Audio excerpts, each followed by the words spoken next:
আমার এই ভিডিওটা লাইক করেন, শেয়ার করেন, সাবস্ক্রাইব করেন, বেল আইকনটা প্রেস করেন যেন আগামী যে ভিডিওটা আসবে আপনার কাছে পৌঁছে।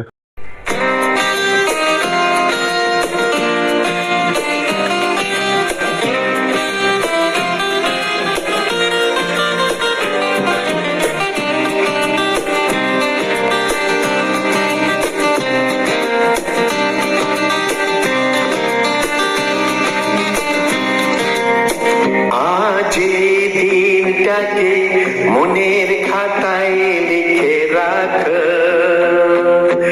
আমায় পড়বে মনে কাছে দূরে যেখানে থাক। আজ এই দিনটাকে মনের খাতায় লিখে রাখ, আমায় পড়বে মনে কাছে দূরে যেখানে থাক।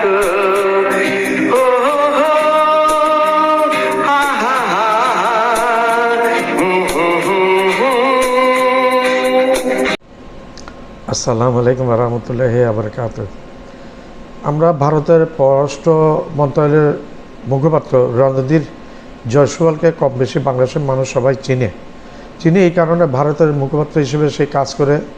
বিশেষ করে শেখ হাসিনা পতনের পর থেকে তাকে মানুষ আরও ভালো করে চিনা শুরু করেছে।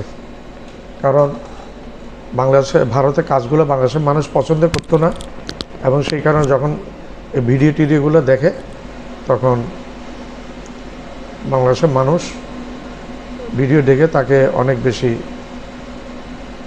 চিনে। এখন সে একটা জায়গায় বলেছে যে বাংলাদেশ যে যুদ্ধ বিমান কিনছে চীন থেকে, এগুলি তারা পর্যবেক্ষণ করছে। আমি ভারতকে এবং রণধীর জয়সওয়ালকে বলছি, রিকোয়েস্ট করতেছি আপনারা পর্যবেক্ষণ করতে থাকেন, আর কিছু করতে পারবেন না, শুধু পর্যবেক্ষণটাই করতে পারবেন। এর বেশি কিছু করার ক্ষমতা এখন আর আপনাদের নাই।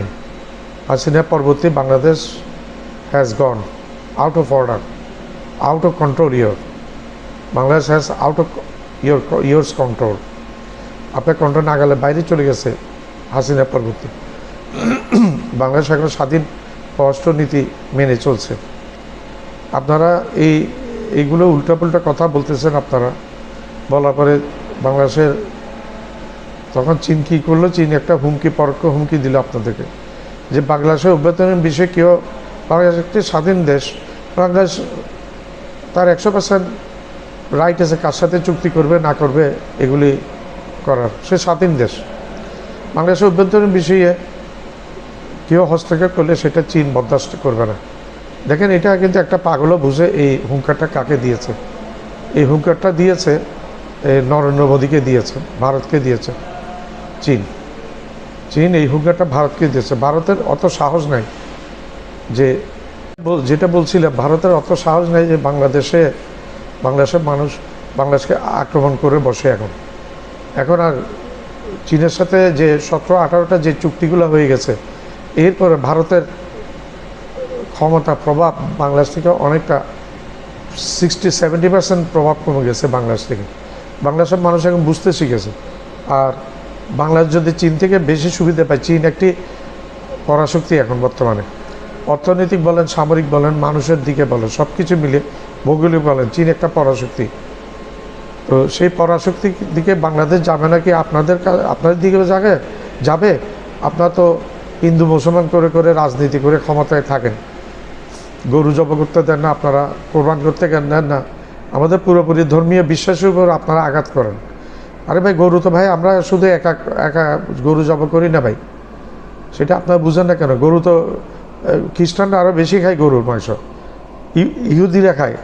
আপনাদের প্রধানমন্ত্রী যাইয়া বলছে না, Israel is our fatherland, India is our motherland. আপনার ফাদারল্যান্ডে গরুর মাংস বেশি খাই, ওইখানে যেতে এই সমস্ত বুলি অড়াবেন না, বাংলাদেশের সাথে করবেন আপনারা। এখন যেটা বলছি আমি সেটা হচ্ছে, এগুলো ছেড়ে দেন, ছেড়ে ঠিক পথে আসেন, তাইলে মানুষও ভালোবাসা পাবেন, বাংলাদেশের মানুষও ভালোবাসা পাবেন। আর আপনারা যে পথে চলছেন, এই পথে ভারত টুকরো টুকরো হওয়ার পথে এগিয়ে যাচ্ছে ক্রমান্বয়ে। আমরা নরেন্দ্র মোদীকে অসংখ্য ধন্যবাদ জানাই। নরেন্দ্র মোদী ভারত টুকরো হওয়ার কাজগুলো এগিয়ে নিয়ে যাচ্ছে। আরও দীর্ঘদিন থাকলে আরও দ্রুত হবে এই কাজগুলা। ভারতকে টুকরা করা কাজগুলো নরেন্দ্র মোদীর কার্যকলাপে আরও দ্রুত এগিয়ে আসবে। সেই জন্য আমরা চাই নরেন্দ্র মোদী আরও দীর্ঘদিন ক্ষমতায় থাক, অনাচার করবে, বিরাচার করবে, এতে ভারতের মানুষ অসন্তুষ্ট হবে এবং ভারত টুকরো টুকরো হয়ে যাওয়ার দিকে ক্রমান্বয়ে এগিয়ে যাবে। সেটা কেউ রুখে দিতে পারবে না, এই চ্যালেঞ্জ করে বলছি।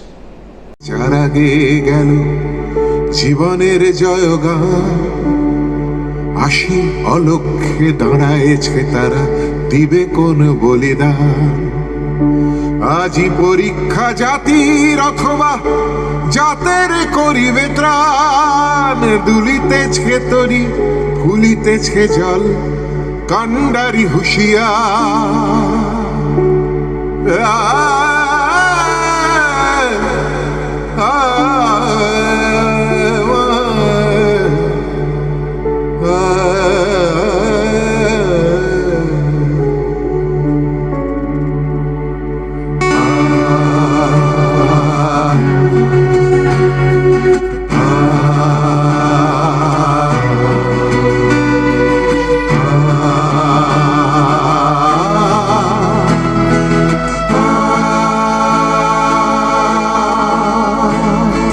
দুর্গমগিরি কান্তার মরু দুস্তর পারাবার হে, লঙ্ঘিতে হবে রাত্রি নিশীথে যাত্রীরা হুঁশিয়ার। দুর্গমগিরি কান্তার মরু দুস্তর পারাবার হে, লঙ্ঘিতে হবে রাত্রি নিশীথে যাত্রীরা হুঁশিয়ার।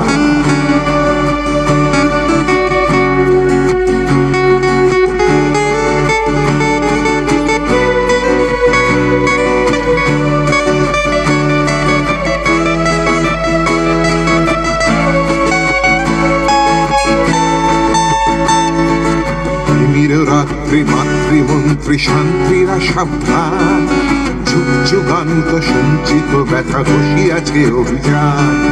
ফেনাইয়া উঠে বঞ্চিত বুকে পুঞ্জিত অভিমান, ইহাদের পথে দিতে হবে সাথে নিতে হবে অধিকার।